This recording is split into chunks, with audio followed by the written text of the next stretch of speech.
मैं क्या एक बंदे मन्नत मनी है कि फलां दरबार जो जा के मैं बकरा दे यार देख पका सा। अच्छा वो दरबार बड़ा दूर है। अच्छा उत्ते पहुंच नहीं सकता हुन की करना चाहिए। ताई घर देवे बकरा ते ताई देवे देख। हाँ मजार से वंदना जरूरी क्या नहीं होता भाई फलानी जगह ते मैं वंदे नफल पढ़सा फलानी जगह ते वंदे देख पका सा फलानी दरबार ते वंदे चादर चढ़ा सा एकरे सा ओकरे सा ए उते वंदना जरूरी क्या नहीं इदाई घर ही जेड़ा अपनी मन्नत पूरी कर सकदा है देख पकावे ते गरीबां को देवे जेड़े ज़कात दे मुस्तहक़न गरीब हैं उन्हां को देवे। आजकल सैलाब आया वदा सैलाब वाले इलाकन भेजे उते लोग खावन ताकि वो मुस्तहक़न हकदार हैं जी। हेलो हाँ जी हाँ जी हाँ उतना गल करना।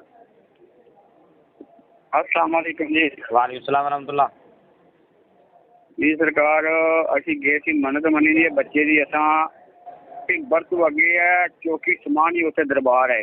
अच्छा उत्थे हुण असीं जा नहीं सकते सफर भी लंबा है ते थोड़े हालात भी खराब ने। हालात तुहाडे खराब नहीं उत्ते जान वास्ते उत्ते दे अगे दे हालात खराब हैं साडे समझ में खराब ने। अच्छा ते असीं जेह्ड़ी उन्हां दे साडे उत्ते स्क्रीन या मन्नत मन्नी दी असीं इत्थे पूरी कर सकदे हां। हाँ हाँ इत्थे घर पूरी करो घर पूरी कर भी अगर बिलफर्ज उत्थे जान वास्ते हालात भी ठीक होवे ना जा भी सकदी हो वहाँ करीब भी हो फिर भी उत्थे जाना जरूरी नहीं होता मन्नत वास्ते। जी सरकार अपने घर पूरी करो लेकिन ये नहीं कि वो देख पका कर तुसी आप ही खा लो आप नहीं खा सकते तुसी गरीब लोग नहीं खा सकते जिवें ज़कात दा हुक्म होंदा ना ज़कात फितराने दा जी जी मन्नत वाली चीज़ दा भी वही हुक्म होंदा है जेड़े ज़कात फितराने दे हकदार हैं मन्नत वाली मिठाई शरीनी नजरो न्याज दे भी वही हकदार हैं। इस गल दा तुसी खास ख्याल रखना है। नहीं सरकार हुण असीं कोई चीज़ आ पकाने आ असीं ते इह उत्थे लोक जेह्ड़ी चीज़ लैके जांदे ने आपे भी खांदे ने उत्थे लोकां नूं भी खिलांदे ने नहीं वो गलत करदे हैं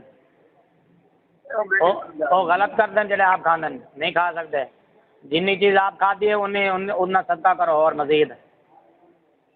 अच्छा जी जी आप तुसी अपने भैन भरावां नूं खवा सकते हो ते घर हुण बच्चे ने बच्चे नहीं खा सकदे जी बशर्ते कि गरीब होवन ये जेड़ी मन्नत दा होंदे ना मन्नत जी जी ये गरीब गुरबा दा हक होंदा ते ये उन्हां को देना चाहिए है जिवें ज़कात आप देने हैं फितराना देने हैं आप खा सकते हैं उनके विचों। नहीं सरकार ज़कात नहीं खा सकते फितराना नहीं खा सकते लेकिन उत्थे ते जेह्ड़े मन्नत भी नहीं खा सकते सरकार उत्थे जेह्ड़े लैके जांदे ने आपे ही खा पी लैंदे उत्थे ते लोकां नूं भी खिला दिंदे ने। मोहतरम जी हुण एह्दा मतलब ये तो नहीं जी सारी दुनिया हुण गलत काम करदी पई है असीं भी नाल करिए वो गलत करदे ने जिन्हां ने इदां कीता है उन्हां दी मन्नत पूरी नहीं हुई वो दोबारा अपनी मन्नत देवन अगर तुहाडे इल्म च है किसी ने भी इदां कीता है। ठीक है सरकार ठीक हो गया।